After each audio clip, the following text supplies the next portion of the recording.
Linha de Frente. Olá, estamos começando mais um Linha de Frente desse final de semana. Eu sou Elaine Keller e já agradeço a sua audiência apresentando a nossa mesa. Comigo pela primeira vez, o Wilsinho. Quero agradecer muito por você ter aceitado o convite. Eu que agradeço, Elaine. Muito obrigado por poder falar com os amigos. Daniel José, que já esteve comigo em várias mesas, mas não como mediador. Então hoje você vai ver que eu vou ser uma lady. A gente não vai... que a gente não vai conseguir debater, né? Não vai ter nenhum embate entre nós. Pois é, é bacana estar aqui. Muito bom. Alessandro Negão. Olá. E Delegado Palumbo, que são meus companheiros todos os finais de semana. E a gente vai debater as principais notícias dessa semana. Mas antes, né, para a gente dar aquela relaxada de final de semana, eu quero começar perguntando aqui para os meus comentaristas, qual é a boa do final de semana? O que você costuma fazer, Wilsinho? Eu, quando posso, vou pra praia. É? Vou pra praia, vou com a família, descanso, recarrego as energias para começar de novo a semana. Me concentro, faço um pouco de organização do que eu vou fazer na semana, essa é a minha rotina. É bom sair um pouco de São Paulo, né? Só sair de São Paulo já desestressa, né? É muito bom. Eu sou de Bragança Paulista, né? E você costuma ir pra lá no final de semana? O que você faz? Eu moro lá em Bragança, né? Então eu venho algumas vezes para São Paulo. Delegado Palumbo, o que o senhor costuma fazer no final de semana? Aliás, estou esperando aquele convite para ir andar de Kombi? Eu ando de Kombi no final de semana também. Estou esperando o convite. Mas eu gosto de assistir jogos de futebol, sou palmeirense, conselheiro do Palmeiras e gosto de ficar com a minha família. Tenho prazer em ficar com a minha família. Até porque a semana é super corrida, exatamente. Né? Por incrível que pareça, eu gosto do domingo porque eu vou na missa com a minha família. Qual igreja?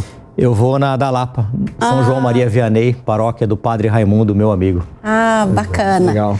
E, Negão, o que você costuma fazer de final de semana? Ixi, eu faço... Eu volto a ter 17 anos. Não pode falar besteira, tá? Quando você falou ixi, eu fiquei com medo. Eu volto a ter 17 anos de novo e de manhã eu vou andar de skate com meu filho e de tarde a gente passa o resto do dia jogando videogame. Show! Você falou 17 anos, eu achei que você ia pra balada. Não. Nos meus 17 anos, minha vida era essa. Jogar videogame e skate. E você? Eu costumo ficar com a minha família também, com meu filho, com meu marido. E aí agora eu vou falar uma coisa que não é muito politicamente correta. Às vezes gosto de fumar um charuto, aproveitar para fumar um charuto. Olha só. Aproveito para dar aquela... Esticada, ela é. Em São Paulo. Em São Paulo. Às vezes a gente sai, né? Viaja aí pro interior e tal. Mas eu costumo ficar em São Paulo, porque a vida da gente é muito corrida. Deixa eu te provocar, porque eu sei que alguém vai fazer isso nos comentários. Verdade. O charuto é cubano? É daí que vem a predisposição a defender as ideias da esquerda. Mas eu falei, não vou fazer isso com ela, não. Não vou nem responder. O bom é que hoje você tá mediano. Sim, mas são os melhores, né? Aí daqui a pouco vai falar que a medicina de Cuba é melhor. Exatamente. Aí a coisa vai complicar, né? Vamos entrar no mais médicos, né? É isso. Enquanto tá no charuto, ok, a gente dá essa... Porque deixa eu te explicar, Daniel José, eu não posso comentar porque eu tô mediando, mas eu posso ajudar nas pautas.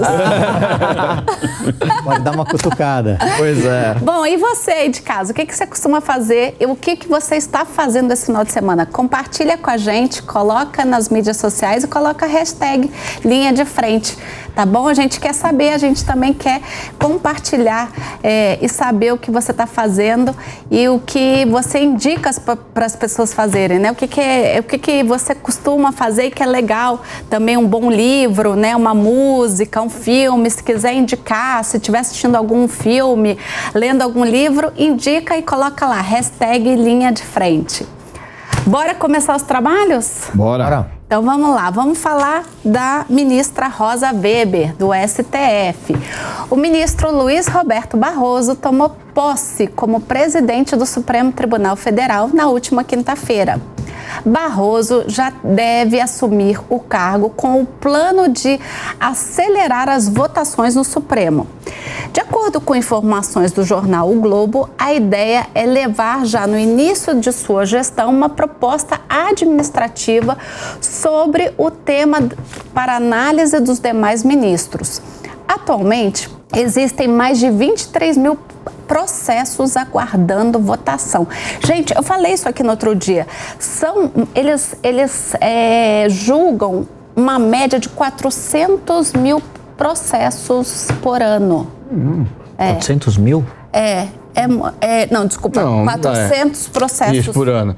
Você tem 23 mil na fila? Exato, tem 23 na fila, 400 por ano, que eu já acho um volume elevadíssimo para o STF, né? Dá mais de um por E não dia. deveria ser esse papel também, né? Da última corte fazer esse papel, né? Exato. Mas é que a gente também tem uma Constituição que delibera tantos assuntos que acaba tudo afunilando no STF, né? É a última instância jurídica, né? Exato. Dos processos. Exato.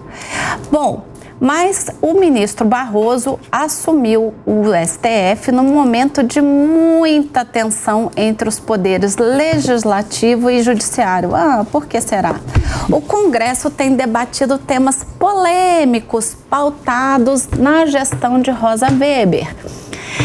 Entre eles, a descriminalização do aborto, do porte de drogas e agora o marco temporal, que pegou fogo essa semana, né? Essa história do marco temporal pegou fogo lá no Congresso. Então, vamos passar aqui para vocês, para debater essa história, primeiro da saída de Rosa Weber, né? Eu queria muito falar e fazer uma análise, um balanço aí desse um ano de gestão de Rosa Weber, né? Porque ela assumiu em setembro do ano passado, não é isso? E agora vai se aposentar? Isso. Ela assumiu um ano. Ela assumiu a vaga da Ellen Grace, quem indicou ela foi a presidente Dilma em 2011. Ela foi uma ministra discreta, com pautas muitas vezes de gênero, e a última grande... Passou pelo TSE, assumiu o TSE na eleição de 2018, que foi bem pesada, bem crítica, né? Eu acho que ela terminou o mandato dela como do Supremo, nem como presidente do Supremo, com a questão do aborto. Que eu acho que ela deixou um recado de quem ela foi, o que ela defendeu.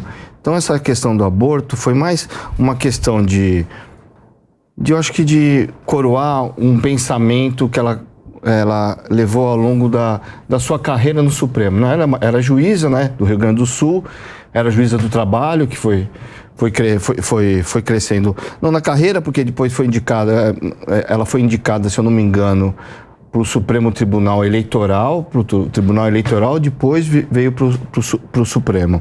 Mas ela foi uma pessoa discreta e deixou, nesse momento, uma bomba relógio para o Barroso, que vai ter que ter muita habilidade de pacificação.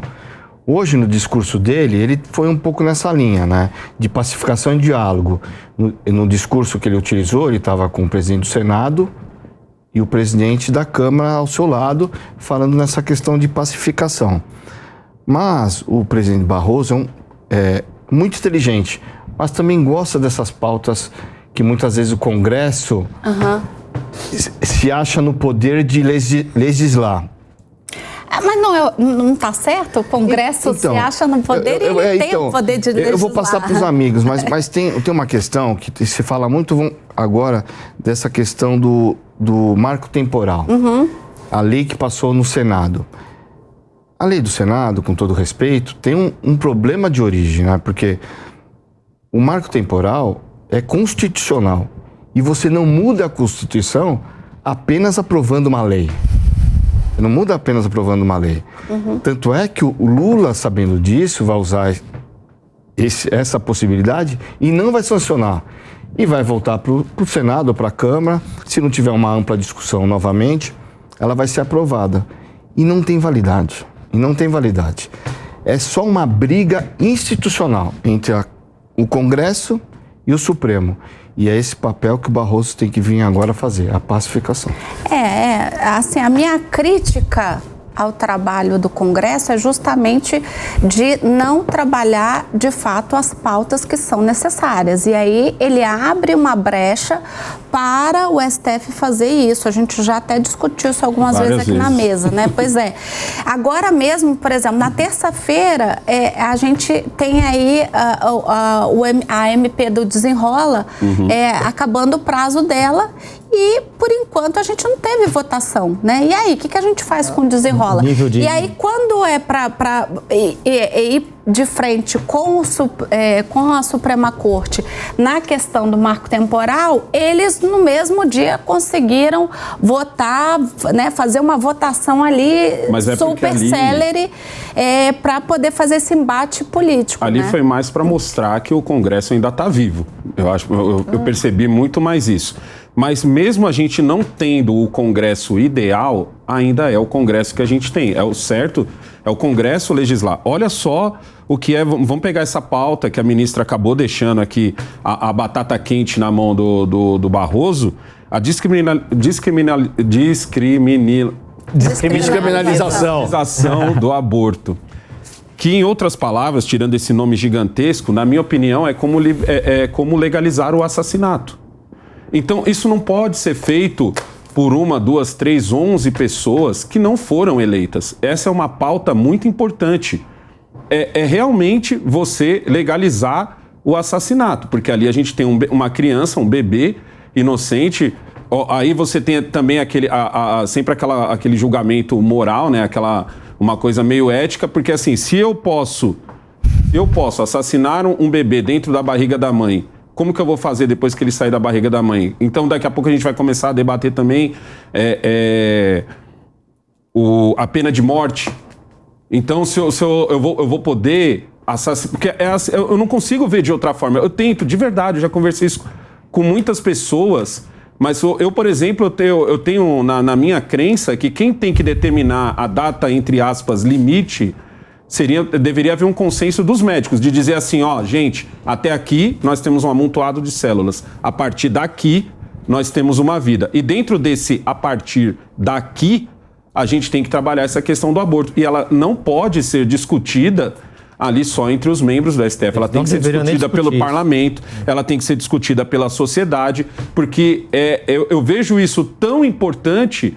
quanto um dia foi discutido aqui no Brasil a libertação dos escravos. É esse tipo de discussão, porque é uma discussão que vai afetar muita gente, e muita gente inocente. Porque sim, dentro dessa data limite, que eu sempre falo que isso não pode ser feito por mim, tem que ser feito pelos médicos, eles é que dizem, a partir daqui, gente, é uma vida, se é uma vida pequenininha ou uma vida grande... é outros 500, entendeu? Isso não ainda tem que ser com o Congresso. Mas o Congresso não faz nada. O Congresso é lerdo. Mas ele é o Congresso. Ali estão as pessoas que nós votamos, que nos representam. Entendeu? Mesmo que alguém diga assim, mas fulano de tal não me representa. Não, ele é parlamentar do seu país. Você não votou nele? Beleza. Mas ele te representa. É o exemplo do Lula. Sim. O Lula pode não ser o presidente que eu votei, entendeu? Que eu me sinto representado por ele, mas hoje ele é o meu presidente. Eu não tenho para onde correr quanto a isso. Mas, Negão, só um detalhe, né? O problema é que a crítica que você faz é que o Congresso está muito preocupado com emendas parlamentares, muito preocupado com CPI que não leva a lugar nenhum. A gente acabou de ver aí o resultado da CPMI lá do MST, né? A do 8 vai no mesmo... na mesma linha. Então, assim, a gente vê que não é muito tempo perdido que poderia ter sido utilizado para discutir questões que a sociedade precisa que discuta, que são exatamente essas pautas que estão sendo tratadas hoje no STF. Se eu começar a pensar desse jeito, eu também vou começar a pensar o seguinte, a polícia demorou para chegar aqui, então eu mesmo vou fazer justiça. Não, mas aí tudo bem, aí nessa questão... Você entendeu? Na verdade, eu não mesmo posso fazer justiça. Eles não têm esse direito de legislar sobre isso. É absurdo. Você falou de dias, então vamos lá. Com 12 dias, o coração de um bebê no ventre da mãe já bate. Com 12 dias. 3 meses, o corpinho já está formado. Quando você permite um procedimento como esse, não sei se alguém dos nossos telespectadores já acompanhou pela internet, você pega uma pinça e vai tirando a cabecinha, o braço, o pezinho. É isso que se faz. Você está matando um inocente no ventre da mãe. Essa ação foi proposta pelo PSOL, por esse partido. A DPF 442, salvo engano. Só que é tanta hipocrisia que esse mesmo partido que quer matar no ventre das mães, com a desculpa esfarrapada de que as mães procuram esse procedimento sendo legalizado ou não, eles não querem, por exemplo, que se aumente a pena de assassinos de crianças. Então, teve um projeto de lei, semana retrasada, aonde em regime de urgência nós iríamos aumentar, quer dizer, vamos aumentar ainda, porque ainda não passou, a pena do homicídio de crianças até 12 anos. Então, se mata uma criança até 12 anos, vai se tornar crime hediondo, com pena de 20 a 30 anos. A orientação do pessoal foi para votar não. Mas eles desejam, tanto é que impetraram com essa ação no Supremo para se matar uma criança, um ser inocente no ventre da mãe. E a desculpa deles é esfarrapada, porque eles falam assim, já que essas mães procuram esse procedimento, então vamos liberar. Se fôssemos pensar assim, então a gente tem que liberar o roubo, porque tem muita gente que rouba. É claro que não, nós temos que ter política de saúde para atender essa mulher e não permitir que ela mate um ser inocente. Isso não tem nada a ver com religião. Está no artigo 5º, é proibido a pena de morte, salvo em caso de guerra declarada. O Supremo Tribunal Federal não tem o direito de colocar um E ou uma vírgula nesse artigo 5º da Constituição Federal, que trata sobre direitos fundamentais e garantias da pessoa, não tem o direito de colocar com 12 semanas, com 3 meses, porque aí vai abrir um precedente para ser daqui 6 meses, igual é na Colômbia, onde estão se matando crianças no ventre da mãe com 6 meses, é absurdo. E o Congresso, eu posso percebi essa semana, que os parlamentares estão começando a se revoltar contra isso. E não é só a oposição, não. Se revoltar contra o quê? Contra o Supremo invadir a seara do Legislativo. Não cabe a eles decidir sobre isso. Não cabe a eles decidir sobre a discriminação das drogas. Mas tem um problema. Eles não têm esse direito. Mas Palombo, eu lembro uma frase do Rodrigo Maia. Uma vez o Rodrigo Maia falou assim, mas falava de governo, né? Quando o governo não pauta, o Congresso pauta. Exato. Quando o Congresso não pauta, o Supremo está pautando. Mas vamos lá, já tem lei sobre isso.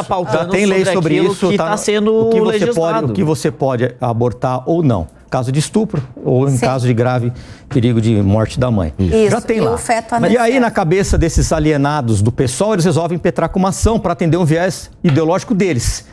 E o Supremo tem que falar assim, não, isso aqui não cabe a nós porque nós estaríamos legislando, acaba com essa ação. Quem tem que fazer isso é o Legislativo. Então se coloca uma lei lá, quero ver se passa. Não passa, não passa. Só para a gente não perder aqui o fio da meada, né? Eu estava fazendo aqui um balanço sobre a gestão da Rosa Weber enquanto presidente da Suprema Corte. Ela colocou no relatório que ela entregou, Daniel, que o dia 8 de janeiro foi o dia da infâmia, né? Ela adjetivou dessa forma. E ela expõe que foram 400 pessoas, aliás, eu nem sabia esse número ali no relatório da ministra, foram 400 pessoas para, em um pouco mais de 20 dias, colocar a Suprema Corte de pé, né, daquela... reconstruir, né, de tudo aquilo que foi feito, reorganizar diante de toda a destruição ali, vandalismo que foi feito, para que a gente tivesse ali o dia de abertura do Judiciário, da Justiça, né, anual, que é uma data tradicional do Judiciário. Ela foi uma mulher de muita fibra também, porque eu tinha lembrado aqui que em 2018 ela esteve à frente do TSE, quando das eleições, que também já foi uma eleição bem complicada de 2018. E aí agora ela passa, no meio da gestão dela, pelo dia 8 de janeiro, né? O emblemático dia 8 de janeiro. Como é que você analisa essa gestão de Rosa Weber? Eu acho que bom, em primeiro lugar, a gente vive em um momento em que o que mais me chama a atenção com relação ao STF é justamente a tensão existente entre judiciário e legislativo. Isso está num nível que eu nunca tinha presenciado e que é muito preocupante por questão de desenvolvimento institucional, apesar de entender que o conflito entre os poderes não é necessariamente algo ruim. É importante que haja pesos e contramedidas, né? Checagens e rechecagens entre os poderes para que o funcionamento do Estado brasileiro melhore cada vez mais, né? Então, o que eu vejo hoje é um estado de tensão enorme, é o STF avançando em pautas em que o Legislativo, que o Congresso Nacional não avançou, mas também avançando em pautas que o Congresso avançou. Por exemplo, a volta do imposto sindical é um absurdo. Foi uma das principais vitórias da reforma trabalhista durante o governo Temer, que foi numa canetada, de uma maneira assim, completamente fora do que deveria ser o ideal, praticamente reinstaurada e permitida que seja prática corrente no Brasil. Então, esse tipo de coisa é o tipo de coisa que revolta a gente e que revolta, obviamente, os deputados e o legislativo. O problema é que a grande preocupação dos deputados, uma maior parte dos deputados, é a reeleição. A partir do momento que a principal prioridade dos parlamentares, ou de boa parte dos parlamentares, é a reeleição, eles vão atrás daquilo que é necessário para se reeleger. Que, assim, desdobrando de forma muito simplista, são duas coisas: é like, ou seja, engajamento, é se tornar mais conhecido em mídias sociais, e a emenda parlamentar, é construir as suas bases políticas regionais e por aí vai. E para fazer isso, eles abrem mão de como votam, eles abrem mão de exercer o papel do legislativo da forma como deveria ser exercido. Então, eles fazem com que o legislativo continue sendo pequeno e que se apequene cada vez mais. Sobre a posse do ministro Barroso, né, eu acompanhei o discurso dele, foi um discurso de pacificação, de unificação, mas que quando você olha numa retrospectiva recente, ele foi lá no evento da Uni e falou com todas as letras que nós ganhamos, nós tiramos Bolsonaro do poder. Ou seja, ele é um ministro que, apesar de ter um histórico muito técnico, né, de ser um constitucionalista muito conhecido, ele ao mesmo tempo é um ministro que é muito vocal sobre suas opiniões progressistas e que vai continuar provavelmente tendo essa conduta.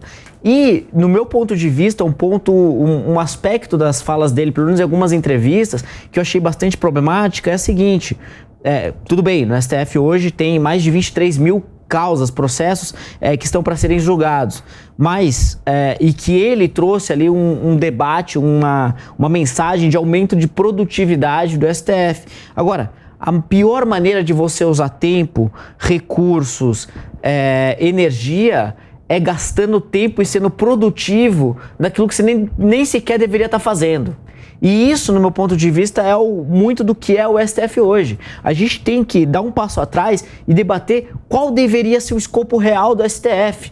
Porque, tudo bem, são 400 ações em colegiado por ano, mas o número de ações decididas de forma monocrática é uma coisa absurda, é estarrecedor. Então, e esse tipo de absurdo não deveria acontecer. Mas é esse argumento que o Supremo está usando justamente para pôr em pauta a questão do aborto. Uhum. Porque muitas dessas... Eles justificam, eu acho que foi o Alexandre de Moraes que colocou na peça dele, ele justifica que a importância de legislar sobre essa pauta nesse momento é que o judiciário está abarrotado de questões nesse sentido por falta de uma ação do Congresso. Mas isso é uma narrativa.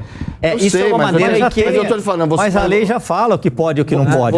Você quer ver um exemplo? Você está indo num caminho que é o discurso que o Supremo está colocando para os 20 Isso aí está totalmente equivocado. Porque, por exemplo, a lei antidrogas, artigo 28, já define lá que se você estiver portando entorpecente, você vai ser conduzido para a delegacia. Você não vai ser preso, mas você vai ser conduzido para a delegacia. Vai assinar um termo lá e tchau. Agora, por que o Supremo se acha no direito de falar, 60 gramas você vai ser preso, não vai ser conduzido para a delegacia? Se você tiver menos, você vai. O policial vai andar com uma balança? Então, e a lei ligada ao aborto é a mesma coisa. Eles estão atropelando, mas tratorando. Porque tem lei. Na lei antidrogas fala lá do artigo 28. Então, onde é que o Congresso falhou nisso aí? Se o Congresso fez essa lei? Em lugar nenhum. Sobre o aborto. Já tem lá tipificado os casos que pode ou não pode ter o aborto. Por que o Supremo, ele é Supremo para o Judiciário? Não é Supremo em relação aos outros poderes executivo e legislativo. Só que, pro jeito que eles estão se comportando, parece que eles estão acima do legislativo e do executivo. E não estão. Os poderes são harmônicos e são independentes entre si. Mas acontece que lá no Supremo, eles podem tudo. Eles podem tudo. Mas se o judiciário está abarrotado de questões referentes, você falou referente às drogas, ou a quantidade e tal, se está abarrotado com questões jurídicas isso não dá direito deles legislarem. Mas eu sei, mas demonstra que a legislação está falha. Não precisa melhorar.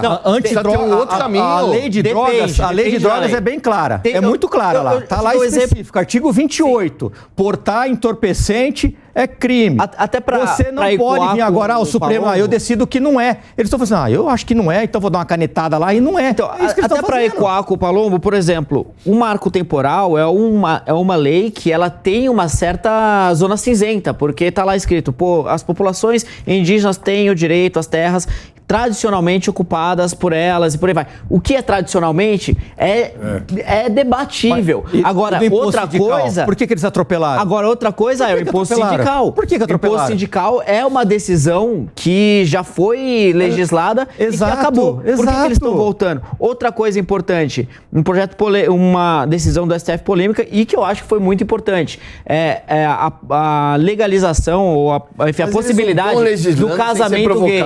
Por exemplo, o casamento homossexual. Então eu vou colocar uma ação lá assim, olha, eu quero a pena de morte para estuprador. Mas eles são preguiçosos. Se você entrar com uma ação... Não, vai falar assim, esse pedido aqui não cabe a nós, cabe ao legislativo fazer uma nova constituinte, porque isso é causa perpétua, não pode ter pena de morte. Pronto, acabou. Não é meu trabalho. Exatamente. Agora, porque... Então se eu mandar qualquer coisa lá, eles são obrigados a aceitar? Só para concluir um raciocínio anterior... Eles estão atendendo um viés político ideológico isso aí. Só para concluir um raciocínio anterior, por exemplo, quando o STF decidiu sobre o casamento homossexual, ele é uma interpretação diante da Constituição existente. E ótimo, e que bom que eles avançaram nisso, porque, de fato, o Congresso Nacional não avançou explicitamente para deixar isso uma questão clara.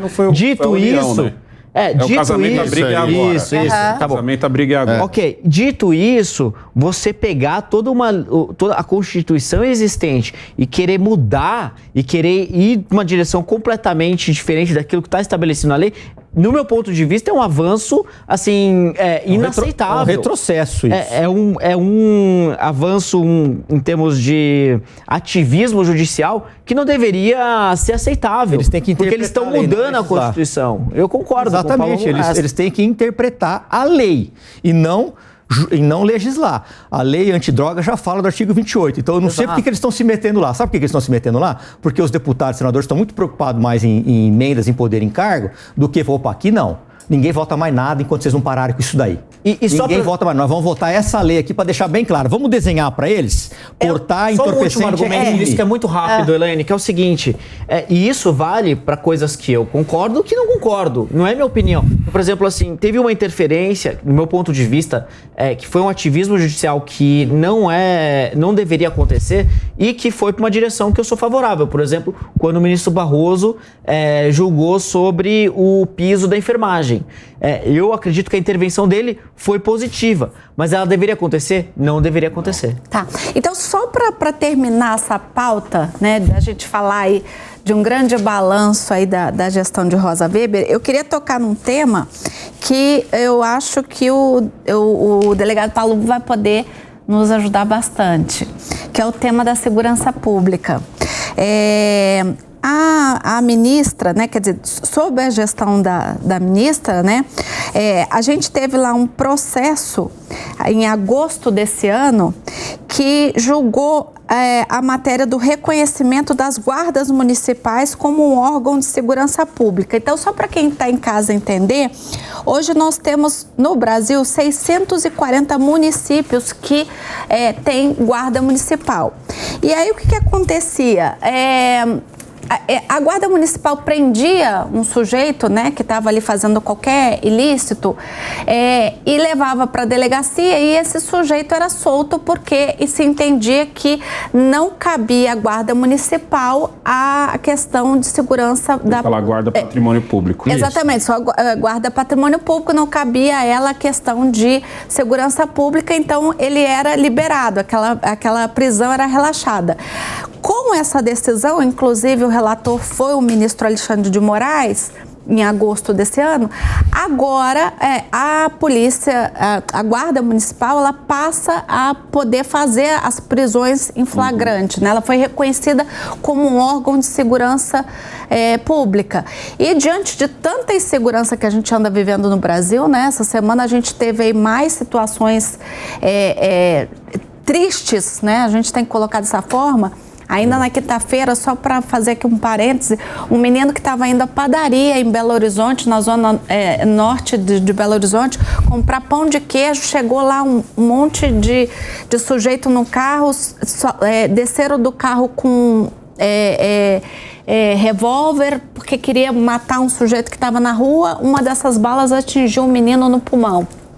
Quer dizer, uma criança que estava indo comprar pão de queijo com a avó. Imagina os pais dessa criança. Exato, em Belo Horizonte isso. Graças a Deus a criança está se recuperando bem. Mas, de novo, né, uma criança na casa da avó indo comprar pão de queijo com a avó e, de repente, um sujeito sai de um carro, saca uma arma para matar um outro que a gente não sabe por qual motivo e atinge a criança. E a gente tem essas histórias no Rio de Janeiro, a gente teve aí um arrastão em ônibus, né, em transporte público. Toda semana a gente está aí recheado de notícias de insegurança pública, né?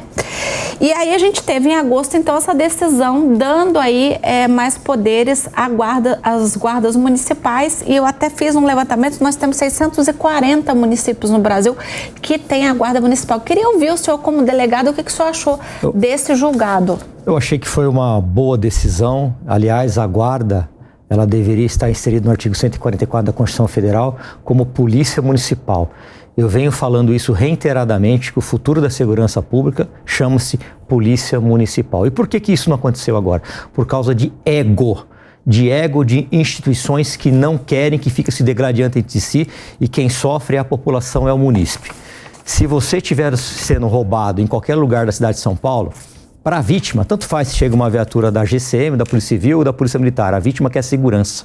A vítima, quando vê aquele giroflex, aquelas luzinhas, vai dar graças a Deus. Mas por causa desse ego, a Guarda Civil ainda não está no artigo 144 como polícia municipal. Agora eu faço parte da Comissão de Combate ao Crime Organizado de Segurança Pública da Câmara dos Deputados. E está uma corrente muito forte para se colocar a guarda definitivamente nesse artigo para se acabar com isso. Lembrando, qualquer um do povo pode prender em flagrante. O Ilcinho aqui, se tiver alguém sendo roubado, ele pode intervir, pode prender em flagrante. Ele pode fazer isso, mas as autoridades policiais, seus agentes, têm obrigação de fazer. Isso é muito bom. Se você pegar cidades, por exemplo, São José dos Campos, a guarda é fortíssima. Os índices de criminalidade são baixos. Se você pegar em Indaiatuba, idem. Se você pegar Barueri, idem. Agora, se você pegar aquelas cidades onde o prefeito deixa a segurança tudo nas costas do governador, os índices aumentam. Então, isso vem para ajudar realmente a segurança pública. E eu espero que esse novo Congresso coloque a guarda no artigo 144 como polícia municipal para selar de vez isso. Porque quem vai ganhar com isso? A população.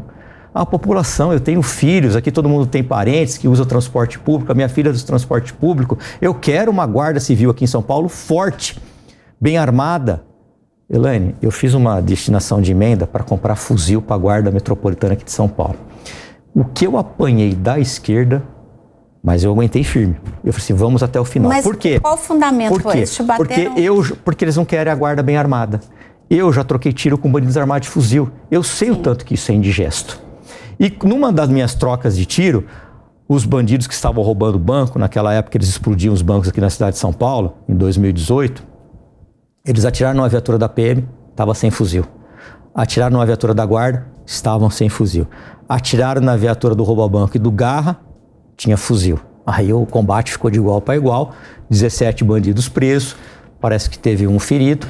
Depois de um tempo, um desses bandidos saiu, que a justiça soltou, e nós fomos trocar tiro com esses mesmos bandidos na cidade de Bebedouro. Então, e corroborando... Importante reconhecer, para ter um exemplo, aqui em São Paulo, o efetivo da Guarda Municipal são 6.200 GCMs, sim, que poderiam estar combatendo o crime de forma efetiva e sendo reconhecido pela lei. O Paulo está certo. Muitas vezes essa história do GCM levar na delegacia e soltar também é falta de vontade de quem recebeu. De quem recebeu. Porque não precisava de legislação para, sei lá, para reconhecer, para fazer o BO, para prender, para fazer qualquer coisa. Não precisava disso. A legislação permite que qualquer pessoa possa prender e levar na delegacia quando averiguado que o cara cometeu um crime. Mas o reconhecimento dá uma força moral para a guarda, né? Sim, sem dúvida. E pro bandido que tá olhando, fala assim, não, peraí, o jogo tá mudando. Sim, Muitas vezes exatamente. são só então, o bandido é o seguinte, o bandido, se ele vê um policial com fuzil, ele pensa 2 vezes. Não, e outra, e ele vê um policial com 38 capengando, com aquele podre caindo, ele fala, ali é capaz de a gente dar uns tapas e roubar a arma dele. E tem uma questão... O bandido só teme uma coisa, morrer. E tem uma questão a mais, que eu acho que é muito importante, que é justamente a ampliação formal do escopo de atuação desses policiais, que já estão contratados, que já estão sendo treinados, que já têm equipamento e que não podiam, pelo menos antes dessa decisão, contribuir de uma forma mais ampla para o combate à criminalidade. Então eu acredito que por uma questão, em primeiro lugar, de eficiência, é importante essa movimentação, essa decisão da ministra Rosa Weber. Eu acho que é algo que precisa ser elogiado. E em um segundo ponto... O relator é o ministro Alexandre de Moraes, mas é que foi na gestão dela que foi pautado. Exatamente. E o segundo ponto, só para continuar, é que existe um problema enorme, pelo menos no interior do estado de São Paulo, eu imagino que espalhado pelo Brasil isso seja recorrente, que inúmeras cidades têm um contingente muito pequeno de policiais militares e civis, né, portanto, de forças estaduais, à disposição do município. Então, hoje em dia já não tem tantos roubos de banco, coisa assim, nas grandes cidades. Só para concluir, e que hoje em dia todas essas modalidades de crime estão migrando para o interior, porque é justamente essas regiões onde tem menos contingente. Então, a possibilidade de forças municipais atuarem no combate ao crime também dá espaço para que o prefeito possa atuar de forma ativa e não só esperar pelo governador. E por último, é muito importante que essas guardas civis, seja metropolitanas, seja as municipais, façam parcerias com as polícias militares e as civis para troca de informação, para atuações em conjunto e também para treinamentos. Aí é difícil. O que os governadores não entendem, muitos governadores não entendem, que é uma coisa muito simples.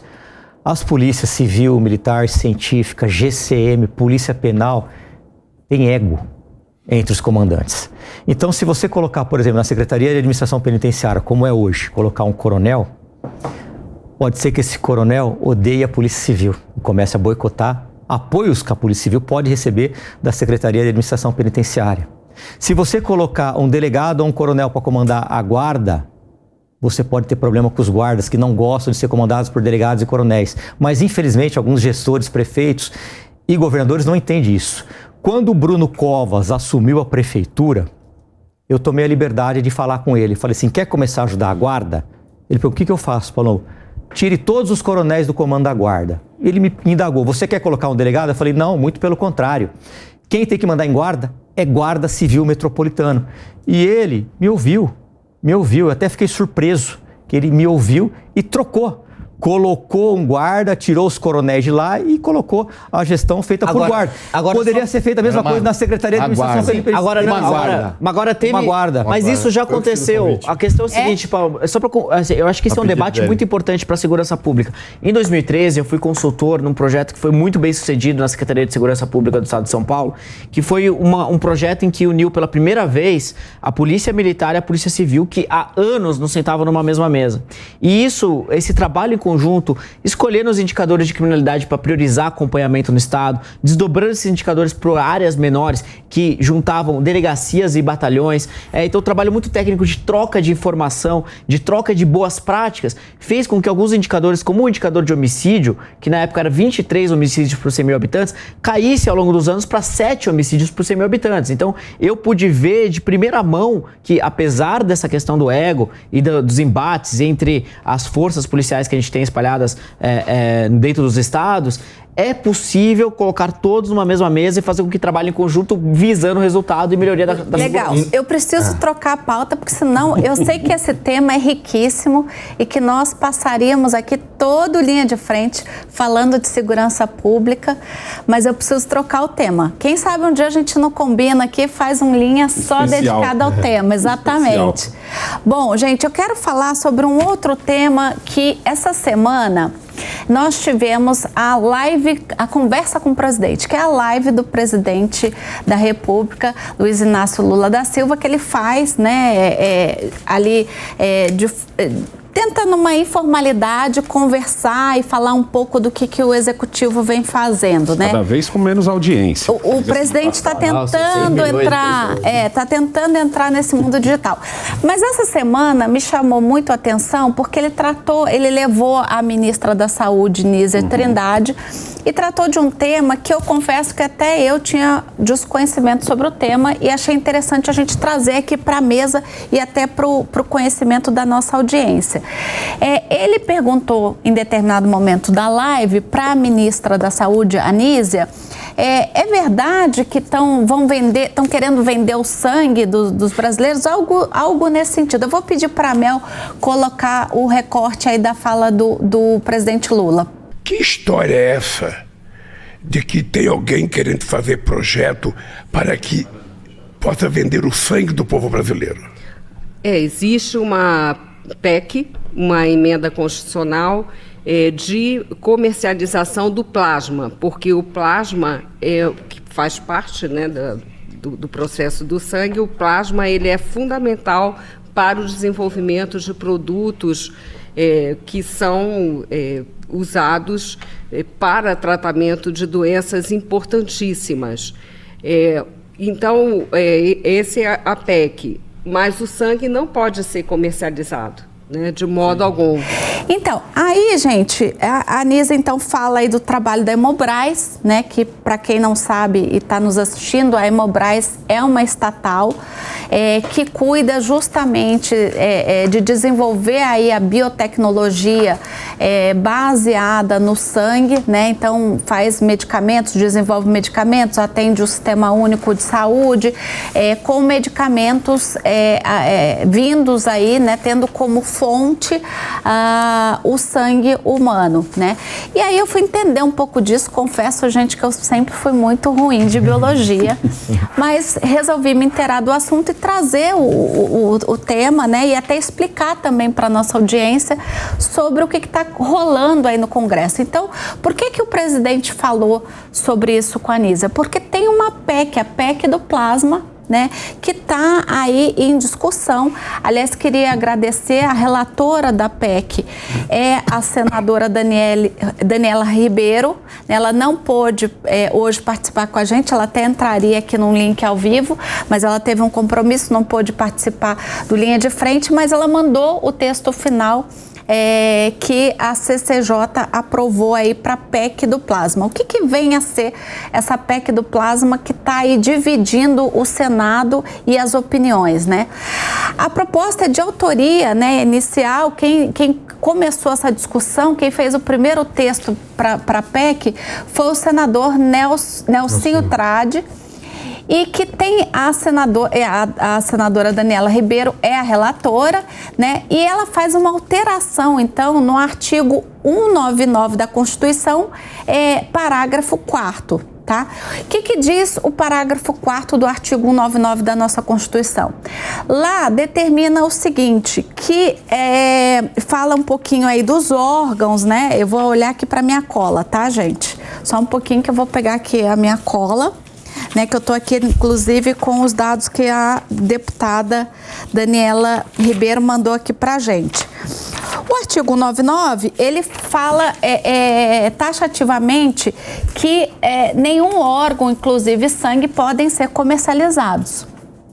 E a ideia, então, é alterar este texto, né? Dar a ele uma nova redação, colocando uma exceção para o plasma, né? Então, vamos lá. O que é o plasma, né? Para quem não é bom de biologia como eu. O plasma é uma parte do sangue, né? Onde você tem ali as maiores riquezas, né? Tá ali a proteína, tá ali a parte de coagulação. O plasma tem a função ali de levar para o organismo humano todos os gases, o oxigênio, fazer a troca com gás carbônico, fazer a parte de coagulação do sangue, levar as proteínas. Ele é até amarelinho, a gente tem uma imagem aí, não sei se a Mel tem a imagem separada para colocar aí a imagem. Esse aí é o plasma, gente, né? O sangue da gente é vermelhinho, e isso aí é basicamente a proteína do sangue, onde você tem ali os anticoagulantes, né? Quando a pessoa se fere, né? Que para de sangrar, é o anticoagulante que está ali no no plasma, enfim, ele é a parte rica do sangue, né? E a ideia, então, é que se possa utilizar, comercializar esse plasma, né? Qual foi a fundamentação? O que baseou essa PEC, né? Por que o Nelsinho Trade trouxe essa discussão e por que o nosso presidente Lula falou dela na live, né? O que acontece? Países como Estados Unidos, Suíça, Alemanha, Japão e China, entre outros países, hoje eles já fazem captação de plasma. Mas a produção deles é muito limitada por conta da população, com exceção, obviamente, da China, né? E nós, brasileiros, temos 200 milhões de habitantes e por isso a gente poderia contribuir muito com a captação mundial de plasma, né, para fazer medicamentos. Então, o que faz a Hemobras e o que faz o mundo com plasma? Eles fazem medicamento para coagulação, para quem tem problema como os hemofílicos, tem problema de coagulação, e para quem precisa ali de um reforço, por exemplo, na época da Covid, o pessoal que ficou internado, muita gente recebeu esse plasma justamente para melhorar a imunidade do corpo, né? Então, com isso são feitos medicamentos que a Hemobras, que é uma estatal, faz, e algumas empresas privadas. E aí, então, o texto final que se quer propor, né, que a senadora Daniela Ribeiro nos mandou, diz assim, eu vou ler para vocês. Artigo 119, como é que ficaria então? Desculpa, 119, 199. Hoje eu estou bem, né? Falei 400 mil, agora 119. Artigo 199, para quem tem caso da Constituição Federal, parágrafo 4º.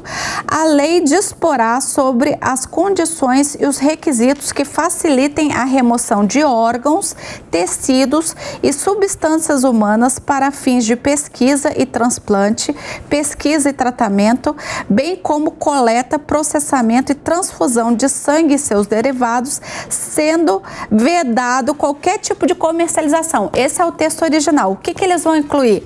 Com exceção ao plasma, na forma do parágrafo 5º. E aí é que vem o parágrafo 5º. A lei disporá sobre as condições e os requisitos para a coleta, o processamento e a comercialização do plasma humano pela iniciativa pública e pela iniciativa privada. Para fins de uso laboratorial, desenvolvimento de novas tecnologias e de produção de medicamentos hemoderivados destinados a prover preferencialmente ao SUS, Sistema Único de Saúde. Tá? Parágrafo 6º, no âmbito do SUS, a iniciativa privada atuará em caráter complementar à assistência em saúde, mediante demanda do Ministério da Saúde, cumpridas as normas regulatórias vigentes. Ou seja, aqui, posso, além de doar, vender? Exatamente. Aqui diz que uma lei, vou ler de novo aqui o parágrafo 5º, né? Que a lei vai determinar como é que vai ser feito esse processamento e essa comercialização. Mas ela pode ser feita para iniciativa pública e privada. Gente, vocês entenderam, então, por que o presidente chamou atenção para isso? É muito sério, né? E isso tá já... Nós vivemos num país que as pessoas... Eu queria ouvir um pouquinho vocês. Que ainda tem extrema pobreza, as pessoas vão vender. Tem um exemplo que... As pessoas vendem vinho sem ser produzido. É isso. E não, aí tem um exemplo fora do país, que não foi divulgado, mas como a Mel fez a gente estudar hoje sobre plasma, né? Na verdade, eu pedi para Mel.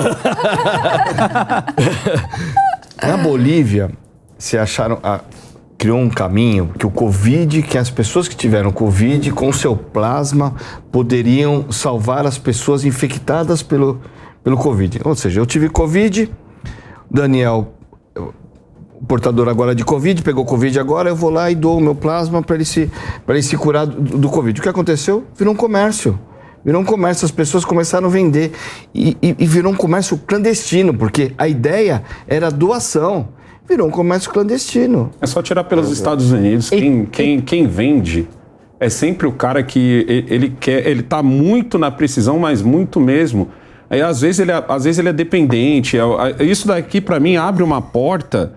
perigosa. Cara, então, não é muito bem assim, não vai ficar só no plasma, não vai ficar só no plasma. Eu vou discordar de vocês, porque, bom, nos Estados Unidos não funciona exatamente assim. Não é que você vai vender numa forma como se toda hora estivesse havendo. O que acontece são que pesquisas que foram autorizadas e que estão acontecendo, elas remuneram as pessoas que doam plasma para que a pesquisa seja realizada. Então, mas é o governo?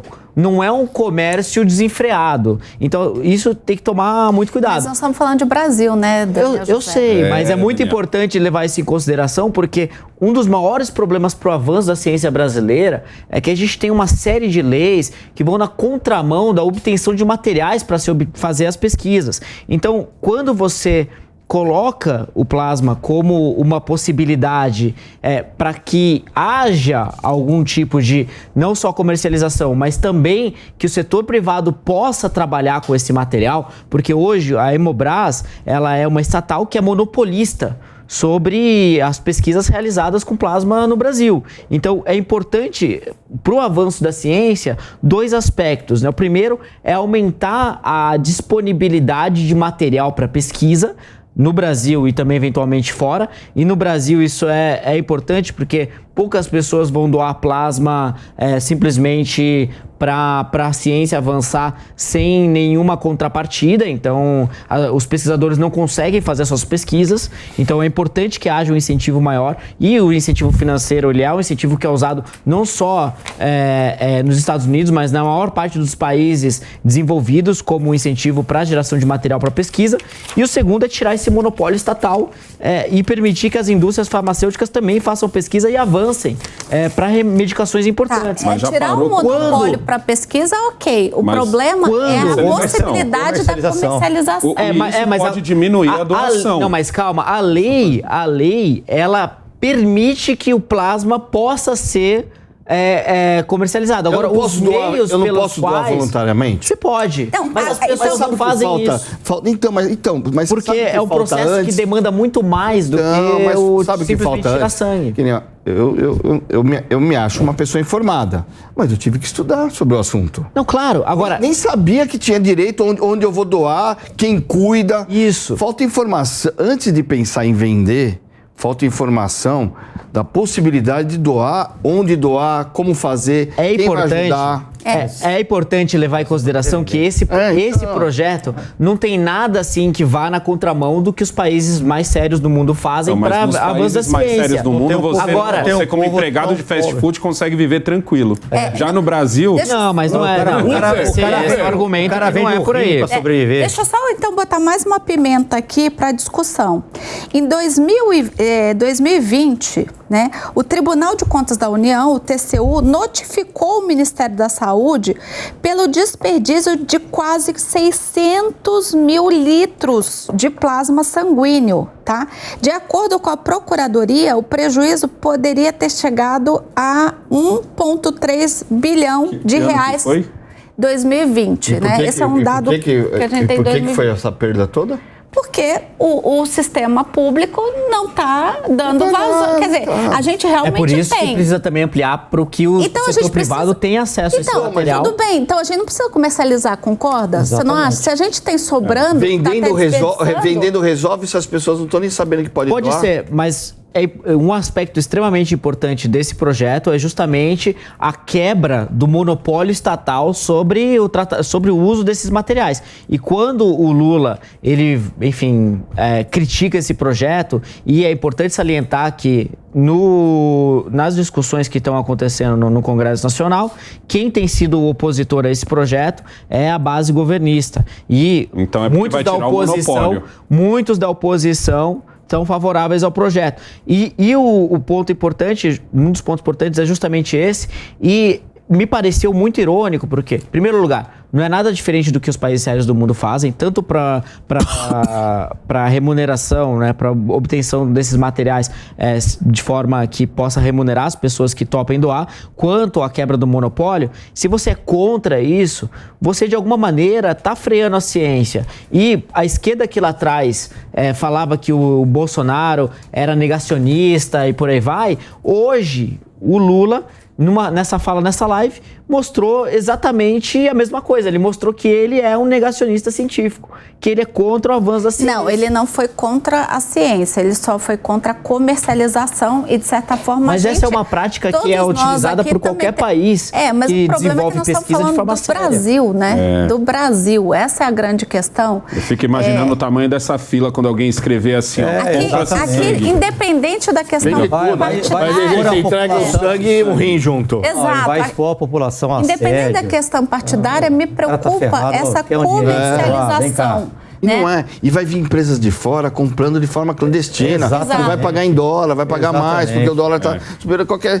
Vai pagar muito mais de qualquer Inclusive empresa porque aqui. Não é um assunto muito tranquilo. o próprio relatório já fala isso, né? Que o Brasil é um país potencialmente capaz de abastecer esses outros países. A Suíça, a Alemanha, o Japão, os Estados Unidos. Mas então, mas você entende isso? Já querem fazer esse tipo de doação para sustentar os outros. Não é para sustentar o país. É para sustentar a Suíça, para sustentar os Estados Mas é para Unidos. avanço da pesquisa. Assim, eu não vejo nenhum problema em exportar esse material para que outros países também façam pesquisa e possam avançar em medicamentos que vão ajudar todo mundo. É claro que essas negociações, Mas pode ser feito esses um termo de contratos cooperação entre os precisam países. precisam Ou entre as visar empresas benefício para público-privado. o Brasil também. Dito isso, você querer, de alguma maneira, deixar de usar o material que já é coletado no Brasil para que possa ser utilizado como material para pesquisa fora e que vá gerar avanços para a ciência, e eu acho que isso, no final de contas, é uma perda de oportunidade de fazer com que a ciência avance de uma maneira mais ampla. Daniel, sabe como começou a vacina do Covid aqui em São Paulo? Começou muito antes do Covid. Foi um termo de cooperação entre o Butantan e acho que é Sinovac, não lembro direito o nome, para estudo e elaboração de outros tipos de vacina.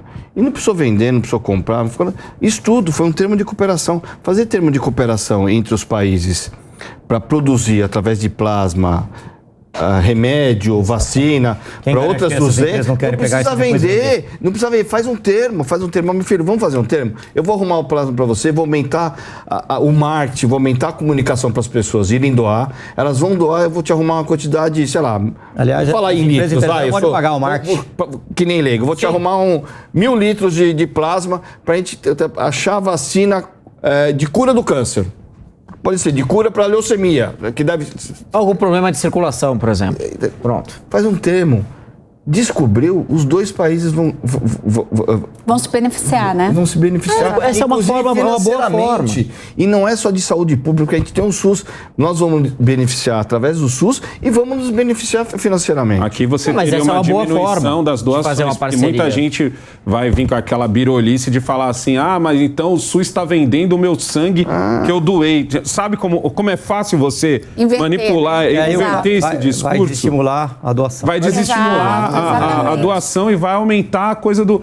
então agora eu mas posso a vender empresa meu abastecer sangue. o SUS. Não, mas a Exato. pessoa que doou aquele plasma que veio através de doação, ele não pode ser necessariamente comercializado, né? Então, mas o boato, ele não Daniel, pode. chegou na mão da galera boateira. E me preocupa que nós somos um país onde a gente ainda tem muita gente passando fome. Eu não sei o quanto essas exatamente. pessoas não vão sair vendendo Exato, o é sangue isso. E não vai pra vender poder pro comer. governo. Que nem o Wilson falou. Se o camarada chegar pagando em dólar... Paga em dólar. O cara vai doar sangue a cada e vai 30 abrir, dias. e vai abrir a porteira, porque as pessoas também são desinformadas. Vai pegar a pessoa mais humilde e vai falar assim, olha, você pode doar o plasma, mas você pode doar o rim também, você pode doar... É verdade. Você não acha que vai ter um malandro que vai falar isso? Vai ter o comércio clandestino de órgãos, vai com certeza. E a pessoa vai Nós estamos no doar, Brasil. e vai doar até desinformada. Tem gente que vai doar informada, mas vai ter gente que vai ser enganada e vai doar desinformada. Vai doar desinformada. Sim, sim. Infelizmente. A grande questão é, se a gente tem, só para fechar, né, Daniel, tudo bem, eu entendi seu ponto de vista e acho que, de fato, a gente precisa abrir para mais pesquisas, porque a biotecnologia E é importantíssima não só para essa salvar questão do vidas. plasma, mas existem uma série de barreiras assim, burocráticas no Brasil que impedem pesquisas sérias de serem realizadas. Eu diria Por exemplo, que o Lula a tá mais importação... preocupado em perder o monopólio. Exato. Eu diria isso. E Eu também acho, a intenção dele é essa. A Não importação de material monopólio. biológico, muitas vezes, é tão burocrática, fica na alfândega, é fora dos parâmetros, né, que deveria existir de manutenção daquele material. E quando o laboratório finalmente recebe aquele material, já é inutilizável, porque ficou muito tempo à espera e tal. Então, assim, a gente nunca vai ser um país que, de fato, desenvolva uma pesquisa séria de ponta se a gente continuar tendo uma série de leis,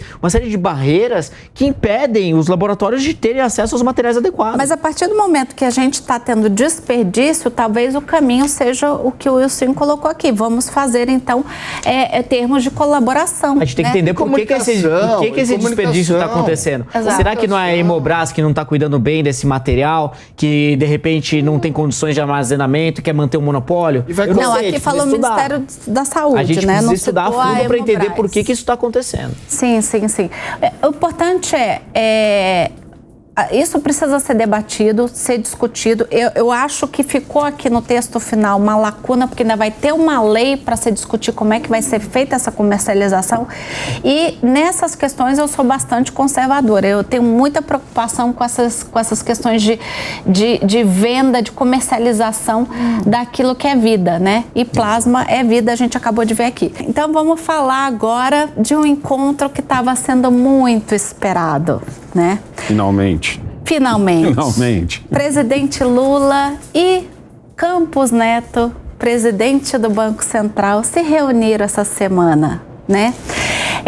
Quem fez toda essa união não, né? Essa agenda entre eles. Articulou né? entre eles. Quem articulou essa agenda foi o ministro da Fazenda, Fernando Haddad, né? Desde que assumiu o Planalto, né? O presidente Lula ainda não tinha se reunido, né, com o então presidente do Banco Central.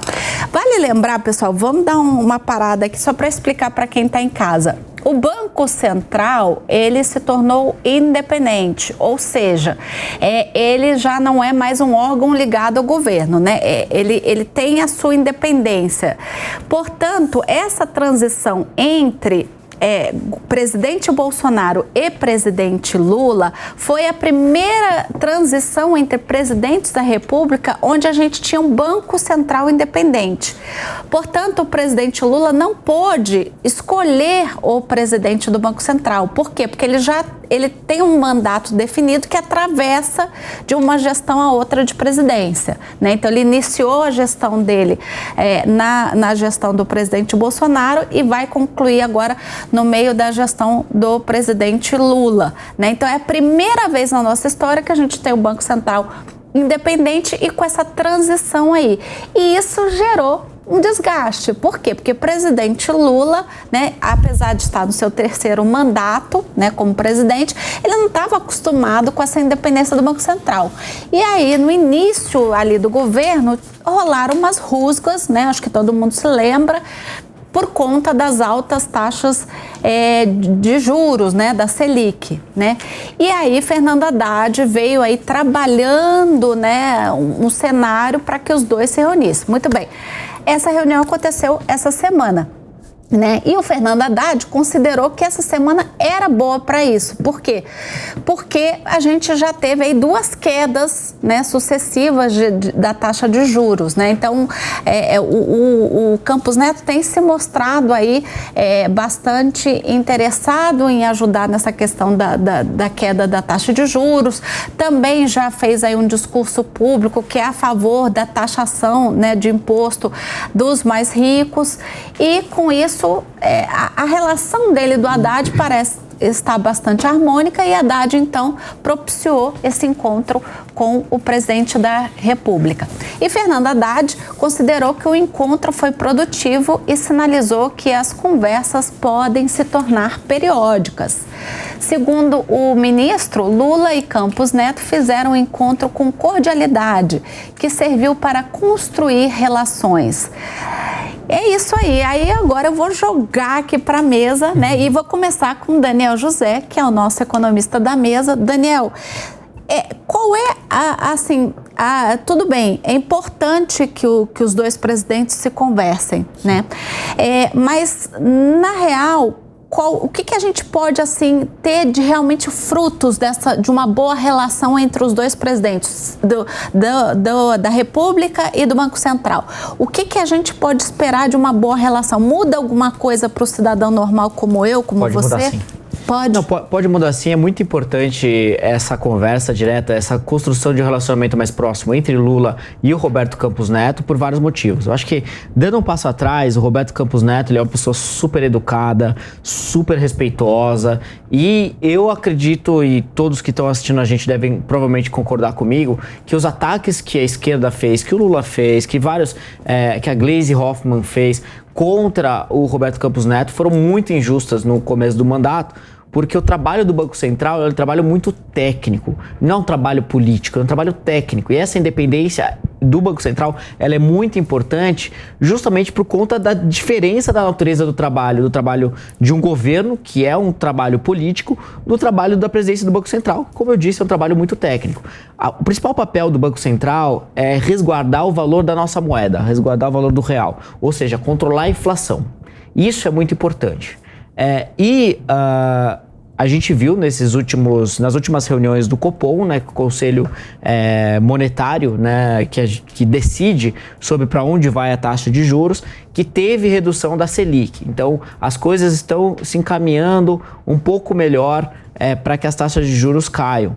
Mas esse relacionamento ele é muito importante porque o canal direto entre o presidente do Banco Central e o presidente Lula vai dar liberdade para o Roberto Campos Neto poder até, inclusive, aconselhar o presidente Lula sobre as políticas fiscais. Porque um dos fatores que mais tem o potencial de acelerar a inflação é o gasto desordenado do governo e que vem acontecendo.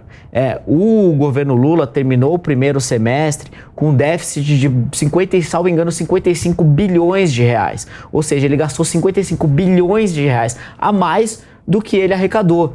E esse tipo de conduta, esse tipo de política pública pressiona e aumenta as expectativas de inflação. Então, é muito importante que tenha esse contato direto, justamente para que o Roberto Campos Neto possa ter uma liberdade maior de aconselhar o presidente Lula para que ele seja mais rigoroso fiscalmente. Porque, no final de contas, tudo bem, quando a gente olha hoje as perspectivas do Banco Central para a economia, o PIB, que é tudo aquilo que o Brasil produz como economia, tem perspectivas maiores do que estavam antes, foram reajustadas para cima. Então, isso é uma notícia positiva. Agora, a perspectiva no final do ano é que a inflação esteja fora da meta. Então, isso já é preocupante. Talvez essa queda de inflação, essa queda da taxa Selic, da taxa de juros, tenha que ser freada ou até revertida ao longo do tempo, justamente para controlar a inflação, que é um grande mal na sociedade e que atinge muito mais os mais pobres, que consomem toda a renda. Então, o que eu acredito que pode ser mais benéfico desse relacionamento é justamente uma forma assim mais política, mais delicada ali do Roberto Campos Neto tentar redirecionar o Lula ali para políticas fiscais mais responsáveis, que inclusive eu tenho que admitir, apesar de não gostar do Haddad, o Haddad tem essa preocupação e tem tentado, apesar da turma do resto da patrulha do PT ir na direção contrária, o Haddad tem tentado colocar os gastos do governo nos eixos e até por isso ele tem uma vontade muito grande de taxar cada vez mais, que uma vez que ele não consegue diminuir os gastos, ele vai ter que aumentar a receita. Então, o Roberto Campos Neto pode ser ali ao longo do tempo um player, né, um ator político importante para que o governo federal comece a ir na direção correta, uma vez que ele só tem errado em políticas fiscais. Sim. O Haddad tem se mostrado, eu concordo, ele mostrou que, tecnicamente, ele é muito melhor do que como gestor público. Você não acha isso, Sim? E isso trazia uma grande desconfiança. E acho que o Campos Neto ficou esse momento se acotovelando com o Lula justamente para proteger o Haddad. Porque o Haddad, ele foi atingido, inclusive, pela Gleisi, né? A Gleisi, né? O próprio PT atacava o Haddad. Tanto eu não lembro qual que foi as decisões. Pessoal também. Eu não lembro qual que foi a decisão, que se não fosse o Lula de encontro com o Haddad, ele corria o risco de perder uma decisão econômica justamente para a Gleisi, para a turma da patrulha do PT. No momento que o Roberto Campos começou a sentir seguro que o Haddad estava no caminho certo, que ele pode até não chegar ao déficit zero, mas que está trabalhando, está tentando achar caminhos para zerar a dívida, né? Zerar o custo, né? O que arrecada e o que gasta. Sim. O que arrecada e o que gasta. Ele virou um dos melhores parceiros do Haddad. Eles hoje, os dois juntos, vou falar que é Batman e Robin, né? Porque vai né? Mas eles viraram Obviamente, o Haddad seria Robin nessa situação. E o Roberto Campos Neto, o que ele aguentou de o que ele mostrou como trabalho, assim, é impressionante. E os dois estão tendo muita habilidade, né? O Haddad, nessa aproximação do Lula. O Lula já entendeu que os dois estão juntos, então acho até que recebeu de forma muito harmoniosa por conta disso. E o Roberto Campos também sinalizando cada vez mais que aceita entrar na pauta. Não sei se vai controlar, mas... O governo só quer gastar. Mas eu sei, mas a cena...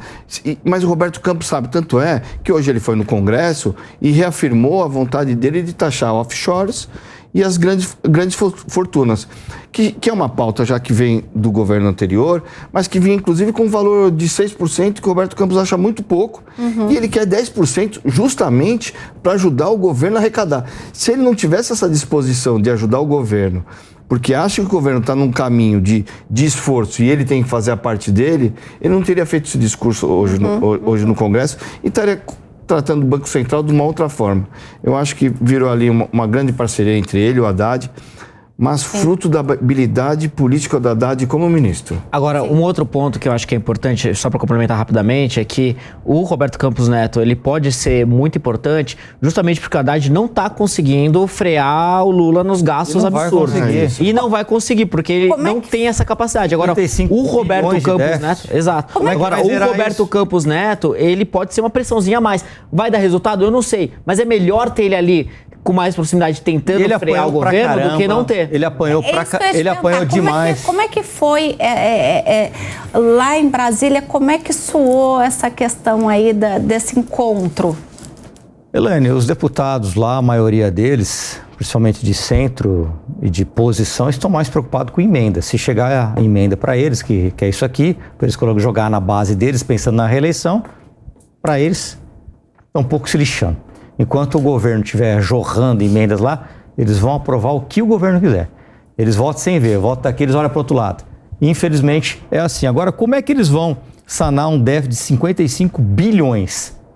No primeiro semestre. No primeiro semestre. O governo é gastão.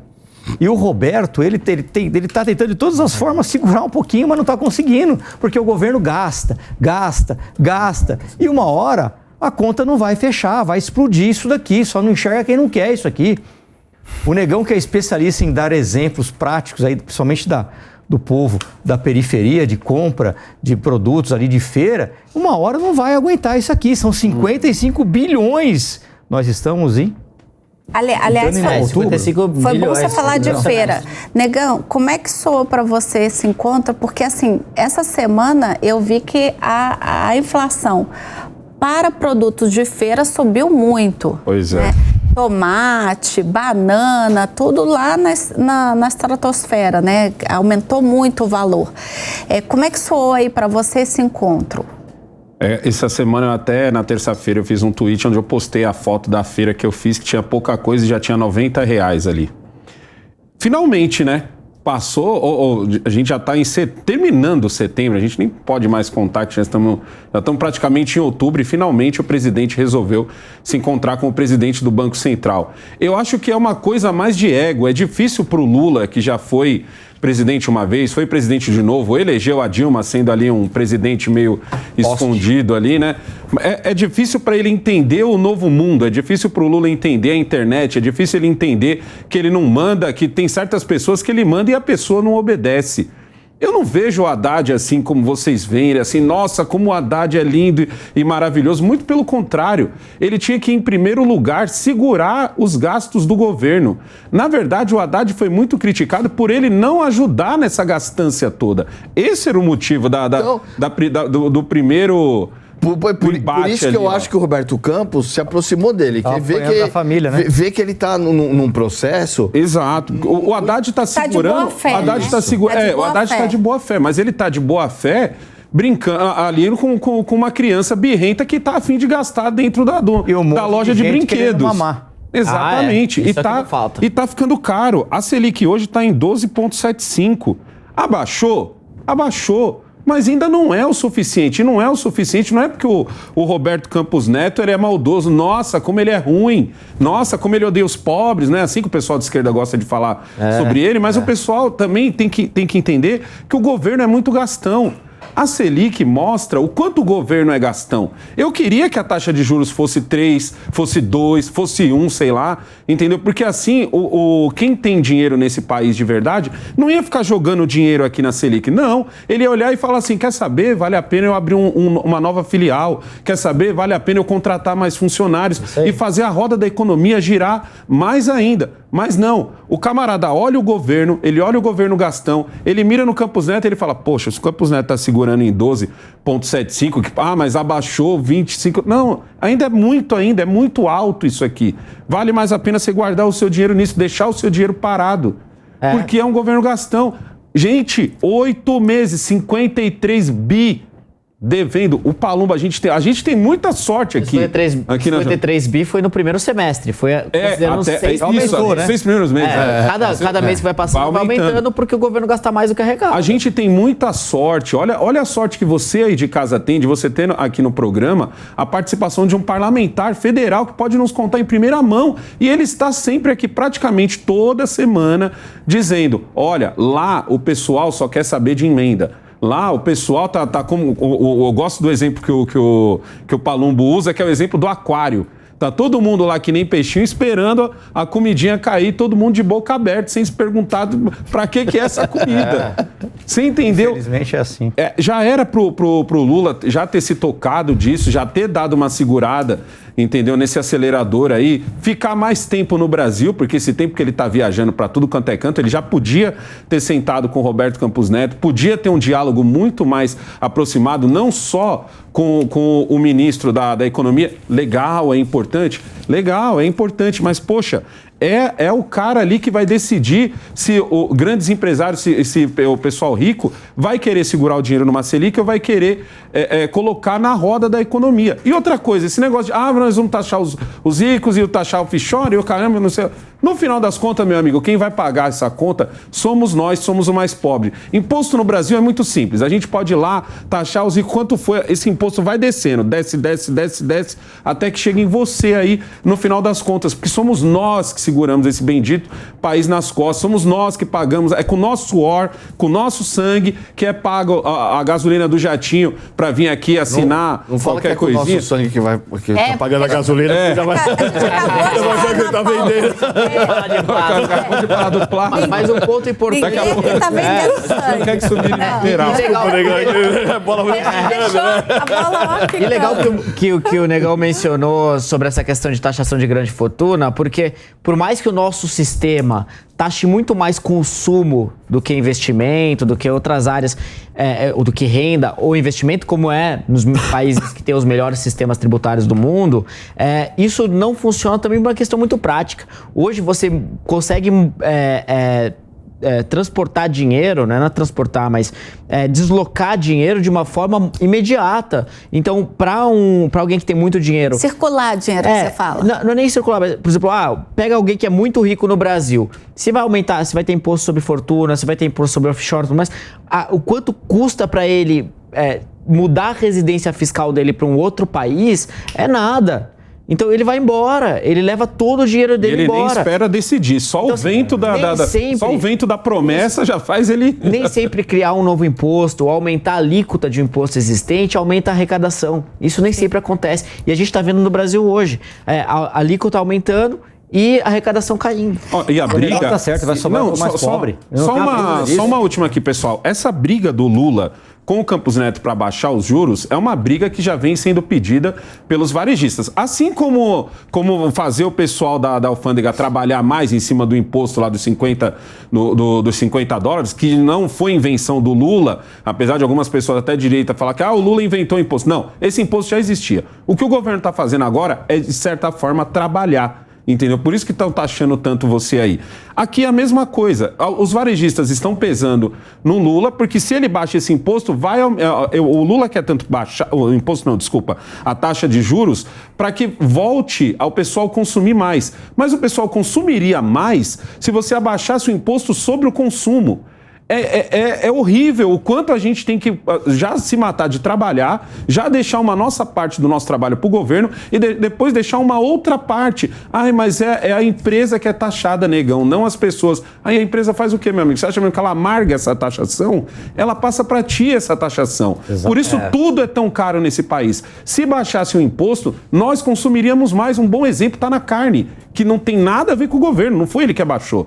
Foi a boa e velha oferta e demanda que abaixou a carne.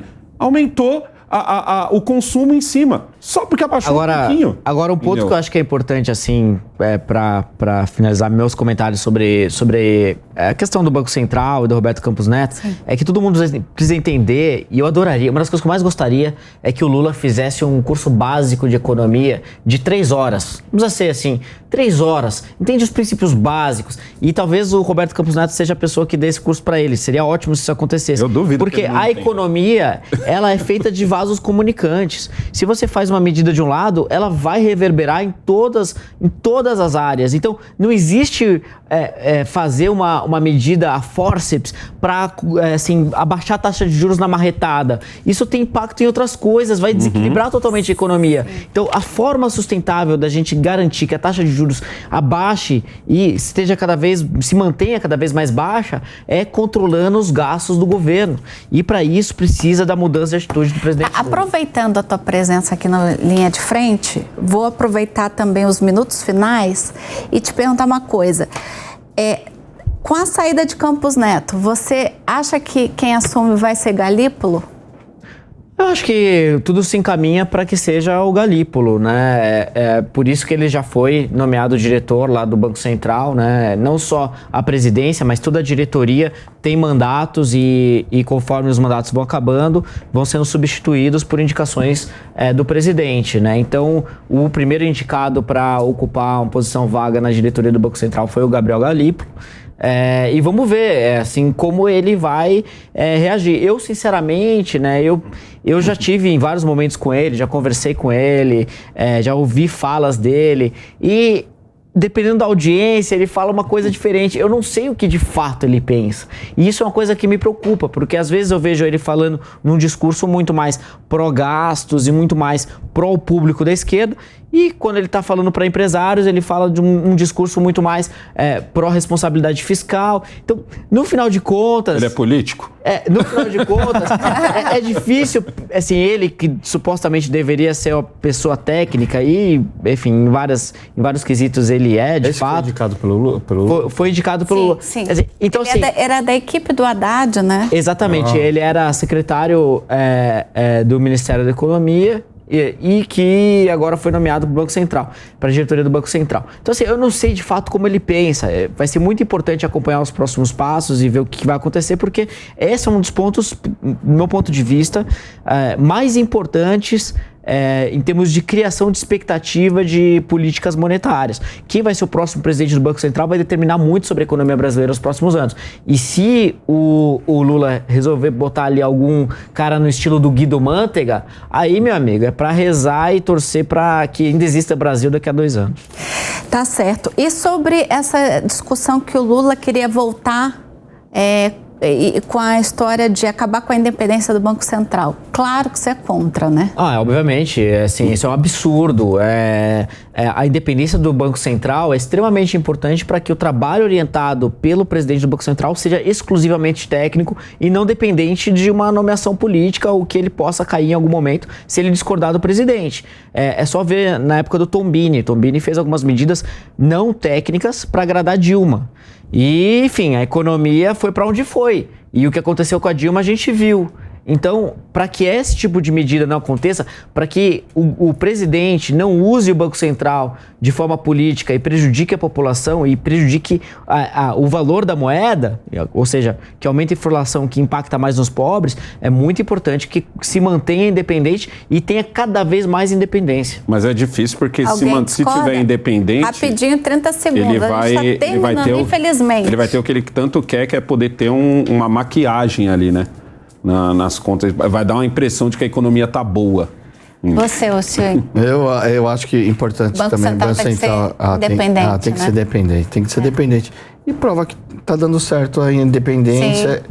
Falta diálogo. Exato. Né? Onde tem diálogo, as coisas começam... Se resolve. Se resolve. Tem lá um indicado dele que deve levar muito do pensamento do próprio presidente Lula para dentro do Banco Central, mas não precisa ter a ordem, né? Ele tem que ter um pouco mais de liberdade e autonomia. Liberdade não, autonomia para tomar decisão. O diálogo resolve tudo, não é isso, Exatamente deputado e isso. delegado Palumbo? Banco Central independente e o governo menos gastão.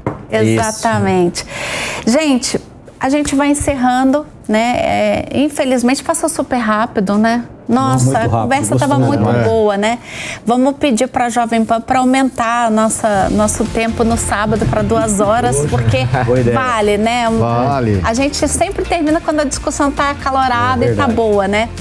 Bom, para vocês de casa, uma semana que se inicia com muita saúde, muita prosperidade, que seja uma semana abençoada e que, se Deus nos permitir, nos vemos no próximo sábado. Agradecemos demais a sua audiência e vocês terminam aqui o final de semana com a informação da Jovem Pan, que tem jornalismo independente.